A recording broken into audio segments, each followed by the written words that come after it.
없는 괴롭고도 힘든 일들로 인하여 눈물 흘리며 탄식하는 이들이 있다면 그 눈물과 탄식이 찬양과 감사로 변화되는 역사를 허락하여 주시옵소서. 또한 육신의 병마에 사로잡혀 고통당하며 두려워하는 이들이 있다면 치유의 은총을 허락하여 주시사 나음을 얻고 건강이 회복되는 은총을 맛보게 하여 주시옵소서. 아름다운 찬양으로 영광 올려드린 찬양대와 보이지 않는 곳에서 예배를 위하여 애쓰고 수고한 모든 손길들 위에 복을 더하여 주시사 주님 주시는 형통함의 복락 가운데 감사가 넘치는 삶을 살아가게 하여 주시옵소서. 이 시간도 부족한 종이 말씀을 들고 주님의 단에 섰습니다. 성령께서 함께하여 주시사 전하는 자와 듣는 자가 함께 은혜 받고 깨달음 얻는 복된 시간 되게 하여 주시옵소서. 예수님의 이름으로 기도 올리옵나이다. 아멘. 여러분, 우리 호산나 찬양대가 참 찬양 잘하지 않습니까? 뭐 예전에도 알았지만 오늘 특별히 느끼는 게 호산나 찬양대 실력이 참 좋구나 하는 것을 다시 한번 느끼게 됩니다. 찬양 참 아름답고 은혜로웠다고 여러분 박수 한 번만 더 부탁드립니다.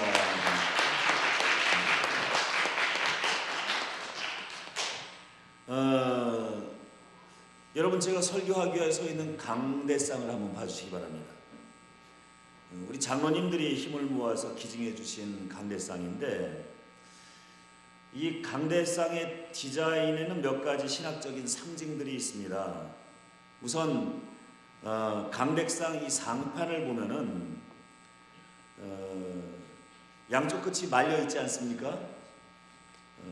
이것은 고대 기독교인들이 복음을 기록했던 양피지 두 마리를 펼쳐놓은 형상입니다. 어떤 분은 요 양쪽 끝에 이렇게 말려 있는 걸 보면서 찜질방 양머리가 생각이 난다고 하시는 분이 계시는데 그게 아니고요. 이 두루마리를 형상하는 겁니다. 또 강대상 좌우에 보면 기둥이 하나씩 있죠. 보입니까, 이 기둥? 네. 이 기둥은 구약시대 예루살렘 성전의 두 기둥인 야긴과 보아스를 상징하는 이미지라고 합니다. 그래서 이 두 개의 기둥과 두루마리 성경의 형상이 결합되어 있는 것은 구약의 전통과 신약의 복음이 결합되어 있는 우리 교회를 상징하는 이미지라 할 수가 있습니다. 그리고 여러분들 눈에는 지금 보이지 않지만 보라색 휘장 보이죠? 이따 가실 때 한번 보시면 좋겠는데, 보라색 휘장 안쪽을 보면은 창밖으로 보이는 두 그루 감람나무가 양각으로 조각되어 있습니다. 이 두 그루의 감람나무는 하나님의 교회를 구성하고 있는 성직자와 성도들을 상징하는 이미지입니다. 앞으로 이 강단에서 저뿐만 아니라 우리 부교육자들도 말씀을 전하게 될 것이고, 또 장로님들을 비롯하여 평신도 직분자들 역시 이곳에서 기도와 또 성경 봉독을 하게 될 터인데, 이 강단에서 서서 말씀을 전하고 또 기도하고 성경을 봉독할 때에 이 강단에 함축되어 있는 신학적 그리고 신앙적 이미지들을 기억하셔서 늘 거룩하고 성결한 마음으로 이 강대상에 서게 되기를 부탁을 드립니다. 창세기 37장 이후에 보면은 요셉이라고 하는 인물이 등장을 합니다. 요셉은 야곱의 12아들 중 11번째 아들인데, 그럼에도 불구하고 아버지 야곱의 사랑을 한 몸에 독차지를 합니다. 이에 요셉은 형들의 질투를 받게 되었고, 결국 어린 요셉은 형들의 음모에 휘말려서 애굽의 노예로 팔려가게 됩니다. 이때 노예상들로부터 요셉을 사들인 사람은 다름 아닌 애굽 왕 바로의 친위대장인 보디발 장군입니다. 요셉은 그 보디발 장군의 집에서 생활하면서 어느 잘생긴 청년으로 장성을 하게 되는데, 요셉의 외모가 너무나도 빼어나다 보니 보디발 장군의 아내가 요셉에게 욕심을 가지고 유혹을 하기 시작을 합니다. 하지만 하나님 앞에 범죄할 수 없다는 확고한 신앙을 가지고 있던 요셉은 보디발 장군의 아내의 유혹을 물리치게 되고, 이에 앙심을 품은 보디발 장군의 아내는 요셉을 모함하여서 왕들의 죄수들만 갇히는 감옥에 가두어 버리게 됩니다. 그런데 여러분, 요셉이 그 감옥에 갇혀서 지내게 되는 바로 그 시기에 가나안 지역의 용맹한 기마민족인 힉소스인들이 발달된 전쟁 기술로 무장하여서 애굽을 침공하게 되었고 마침내 애굽을 정복해버리는 일들이 벌어집니다. 애굽을 정복한 힉소스인들은 애굽의 왕족과 귀족들 그리고 그들과 함께 살고 있는 식손들까지 모두 처단해버립니다. 그 와중에 요셉이 성장했던 보디발 장군의 집 역시 힉소스인들의 손을 벗어나지 못하고 몰살을 당하게 됩니다. 물론 보디발 장군과 그의 아내 그리고 그곳에 살고 있던 노예들까지 모두 힉소스인들의 살육에서 벗어나지 못합니다. 만일 요셉이 이때 감옥에 갇혀 있지 않았다고 한다면 요셉 역시 당시 힉소스인들의 손에 붙잡혀 죽음을 당하게 되었을 것이 분명합니다. 바다의 풍랑이 심해도 깊은 바닷속은 잠잠하다고 하지 않습니까? 요셉이 감옥에 갇혀 있던 이 기간 동안 감옥 밖 세상은 피비린내가 나는 전쟁과 살육의 지옥도가 펼쳐져 있었지만 반대로 왕들의 죄수들만 갇혀있던 그 감옥 안은 오히려 생명의 위협 없이 안전했던 겁니다. 애굽을 정복한 힉소스인들은 애굽에 자신들의 왕조를 건설하는데 이렇게 세워진 힉소스인들의 왕조가 애굽의 제15대 왕조입니다. 가나안인 힉소스인들이 애굽을 정복하여 다스리게 될 때 이때 애굽의 왕 바로 역시 애굽 사람이 아닌 가나안 사람 힉소스 민족이었습니다. 그가 어느 날 꿈을 꾸게 되는데 도무지 그 꿈의 의미가 무엇인지 알지 못하여서 번뇌하기 시작합니다. 이때 바로왕은 감옥에 갇혀있던 요셉이라고 하는 인물이 꿈의 몽을 잘한다 하는 소식을 듣고는 그를 끌어내어서 그에게 자신의 꿈을 들려주면서 꿈 해몽을 요청을 합니다. 요셉은 바로왕의 꿈 이야기를 듣더니 그 꿈은 장차 애굽과 중동 지역에 7년간 큰 풍년이 찾아오게 될 것이고 그 후 7년간 기나긴 가뭄이 진행될 것을 의미하는 꿈임을 바로에게 들려줍니다. 바로왕은 자신의 꾼 꿈을 명쾌하게 해몽해주고 있는 요셉을 보면서 그를 마음에 들어합니다. 그도 그럴 것이 당시 바로왕이 가나안 힉소스 민족이었었는데 요셉 역시 가나안에서 끌려온 사람 아닙니까? 같은 동족입니다. 또한 동족임에도 불구하고 애굽에서 오래 살아서 애굽 사람, 애굽 나라 말도 잘하고 애굽의 정세와 민심에 대해서도 자기보다 더 잘 알고 있는 겁니다. 뿐만 아니라 지혜롭기까지 하니 어찌 마음에 들지 않을 수가 있겠습니까? 이에 바로왕은 요셉을 총리로 임명하여서 그로 하여금 애굽을 다스리게 합니다. 애굽의 총리가 된 요셉은 그때부터 7년간 진행된 풍년의 기간 동안에 곡식을 싼 값에 사들여서 나라 창고에 가득 쌓아놓습니다. 그 7년간의 풍년이 지나자 이윽고 7년간의 긴 흉년이 시작이 됩니다. 풍년에 길들여져 있던 주변 나라와 민족들은 흉년을 준비하지 못하고 있다가 갑자기 시작된 흉년에 먹을 것을 구하지 못하고 기아에 허덕이게 됩니다. 그러다가 애굽이라고 하는 나라에 식량이 많이 저장되어 있다고 하는 소식을 듣고는 식량을 구하기 위하여 애굽으로 찾아옵니다. 이때 야곱의 다른 형제들 역시 기근에 시달리다 못해 식량을 구하기 위하여 애굽으로 내려오는데 이때 요셉과 그의 형들은 극적으로 제외하게 됩니다. 형들을 만난 요셉은 형들을 통하여 고향 소식과 아버지의 소식을 전해 듣게 되었고 흉년으로 인하여 고생하고 있다고 하는 소식을 들은 요셉은 아버지와 형제들 그리고 가족들까지 모두 70명을 식량이 넉넉한 애굽으로 와서 살 수 있도록 배려를 해줍니다.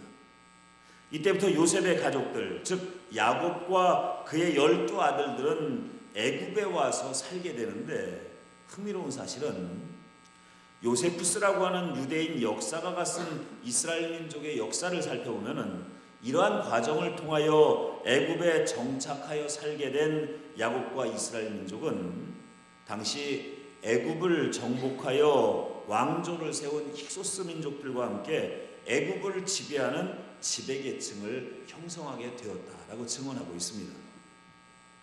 당시 요셉이 애굽의 총리의 신분이었으니 그의 가족들 역시 애굽에서 귀족 계급을 형성하며 살아가게 되었고, 그러니 당연히 애굽의 지배계층을 형성하게 되었던 것이 아닌가 싶습니다. 그런데 여러분, 창세기 50장을 보면은 요셉이 젊어서 고생을 많이 해서인지 아버지 야곱이 죽은 후 얼마 지나지 않아 그 역시 세상을 떠나게 됩니다. 이때 요셉은 죽음을 맞이하기 직전에 형제들과 자손들을 불러놓고 그들에게 이런 말을 합니다. 여러분, 이제 나는 죽을 겁니다.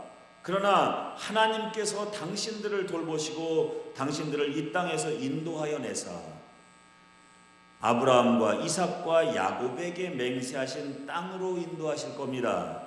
그때가 되면 나의 유고를 가지고 올라가 우리의 열조 아브라함과 이삭과 야곱이 살던 그 땅에 나를 장사해 주십시오 라고 유언을 남기고 숨을 거둡니다. 이게 무슨 이야기냐면은, 나는 비록 지금 여기서 죽음을 맞게 되지만 당신들만큼은 이곳에서 죽기 전에 가나안 땅으로 올라가십시오 라는 말입니다. 애굽에 계속 머물러 사는 것은 하나님의 뜻이 아니니 기회가 되면 반드시 애굽을 떠나 가나안 땅으로 돌아가 그곳에서 살되, 가나안 땅으로 돌아갈 때는 나의 유고를 가지고 올라가서 할아버지가 묻히고 아버지가 묻혔던 그 땅에 나를 장사해 주십시오 라는 부탁을 하고 있는 겁니다. 성경에 묘사되어 있는 요셉은 단순히 신앙심만 좋은 신앙인이 아니었습니다.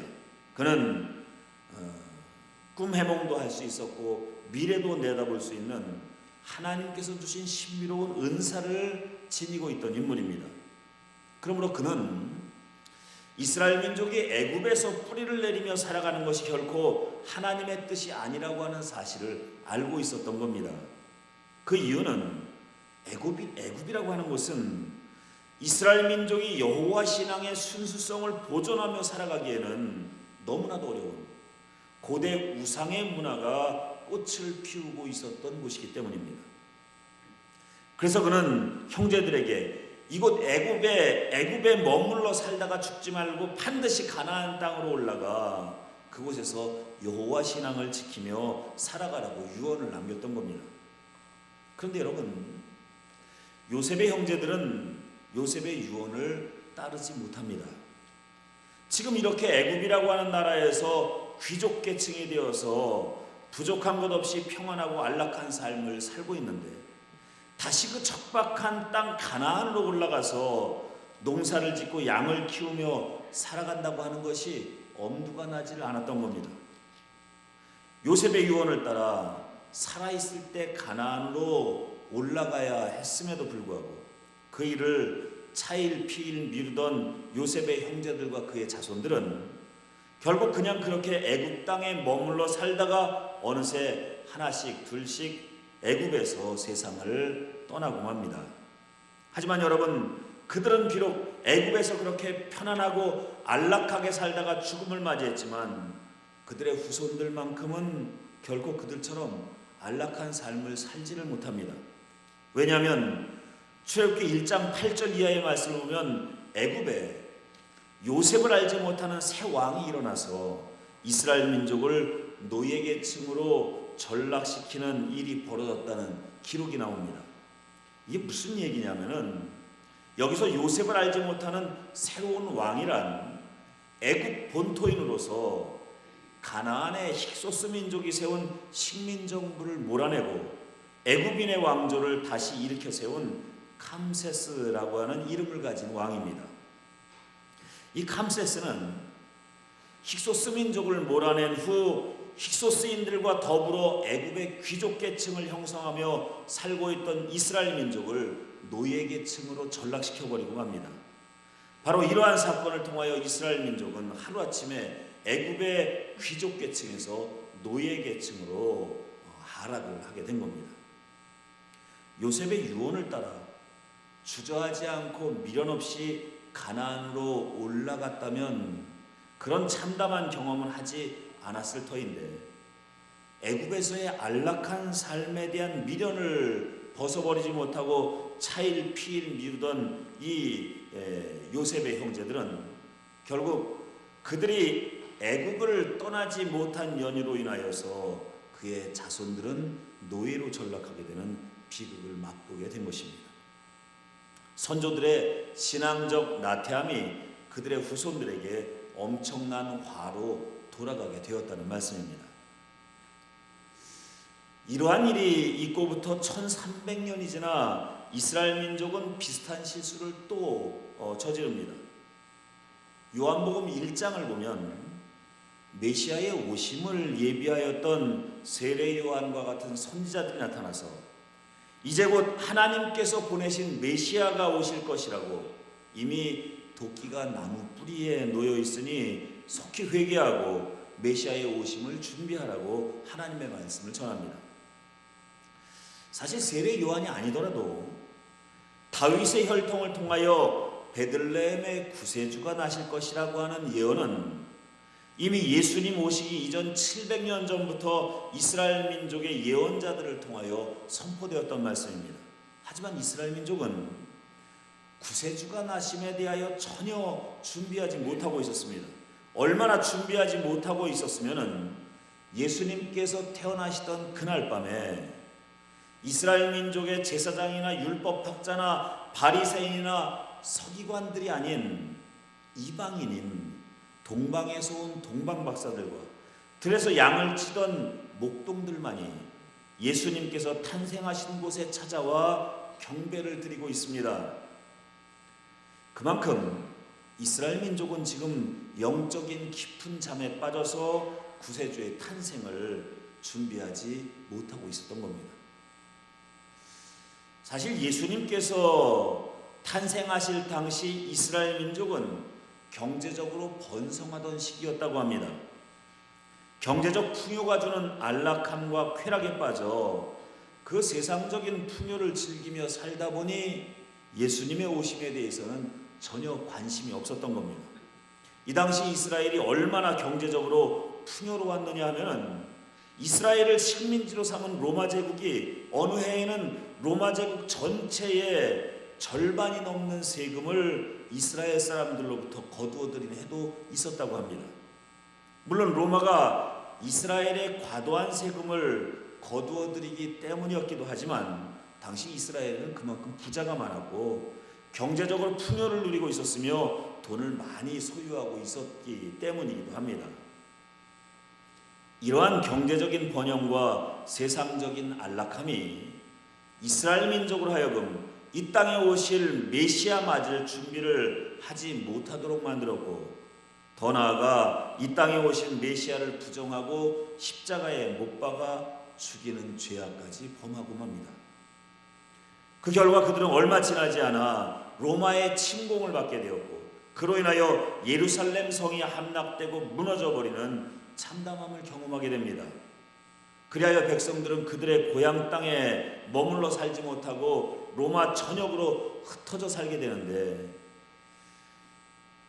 그로부터 2000년간 나라를 잃은 민족으로 세계를 방랑하게 됩니다. 그리고 더 나아가 그 후로 오늘날까지 하나님의 구속사의 주역에서 제외되는 영적 불행에 빠지게 되는 겁니다. 여러분, 오늘 우리가 읽은 말씀 7절과 8절의 말씀을 보시기 바랍니다. 여기 이런 말씀이 기록되어 있습니다. 그러므로 형제들아, 주께서 강림하시기까지 길이 참으라.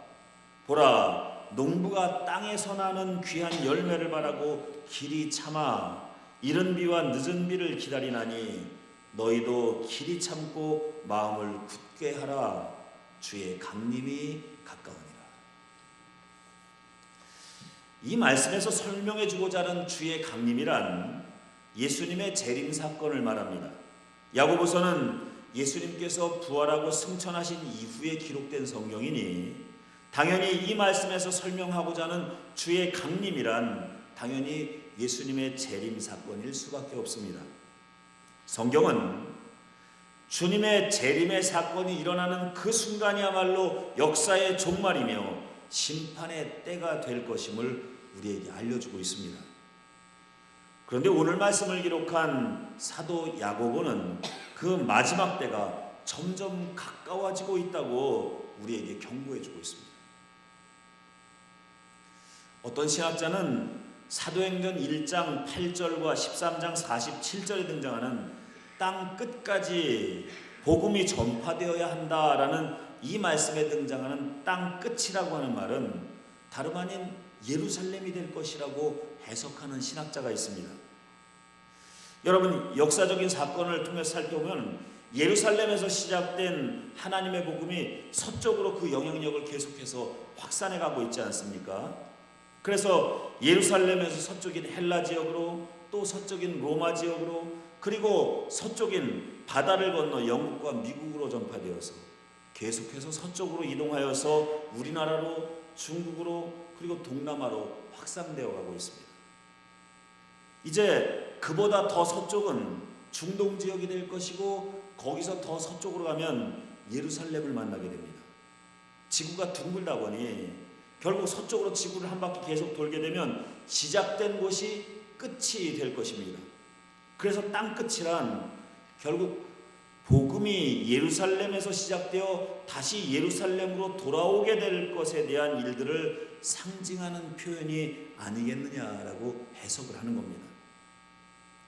아시겠지만 이슬람권에 대한 선교도 이미 시작이 되었습니다. 그러고 보니 복음이 이스라엘과 예루살렘에 다시 전파될 날이 멀지 않은 것 같습니다. 만일 일단의 신학자들의 해석처럼 정말 그곳이 땅끝이라면 이젠 정말 주님의 때가 아주 가까이 다가온 것이 아닌가 하는 생각을 해보게 됩니다. 물론 이것은 어디까지나 여러 신학자들의 하나의 해석에 불과할 뿐이지만, 그러나 여러분, 마태복음 16장 2절 말씀에 보니 예수님께서 이런 말씀을 하십니다. 너희가 저녁에 하늘이 붉으면 날이 좋겠다 하고 아침에 하늘이 붉고 흐리면 오늘은 날이 굳겠다 하나니 너희는 날씨는 분별할 줄 알면서 시대의 표적은 분별할 줄 모르느냐라는 말씀을 해주고 계십니다. 예수님께서 오시는 날이 언제일지 알 수는 없지만 시대의 표적만큼은 분별하여서 주님이 강림하시는 때를 준비하는 것, 이것은 신앙인으로서 의당이 갖추고 있어야 할 신앙의 자세가 아니겠습니까? 그렇다면 오늘날 복음이 땅끝을 향하고 있는 이 시대의 표적을 보면서 우리들은 주님의 강림을 깨어 기다리는 자세를 더욱 단단히 다져야 할 줄로 믿습니다. 여러분, 지금 여러분들이 서 있는 신앙의 자리가 어디입니까? 가나안 땅으로 돌아가야 함에도 애굽이 주는 풍요가 너무나도 좋아서 가나안 땅으로 돌아가지 못하고 애굽에 머물러 있는 요셉의 형제들처럼,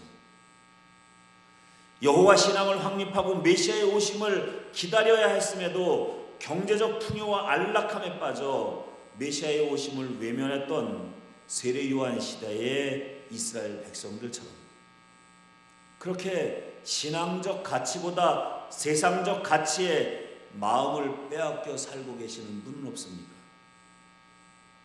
주님의 강림이 가까울 것이라는 성경의 말씀은 한 귀로 듣고 흘리면서 돈과 명예와 권력이 가까이 다가오는 소리는 민감하게 반응하고 계시지는 않습니까?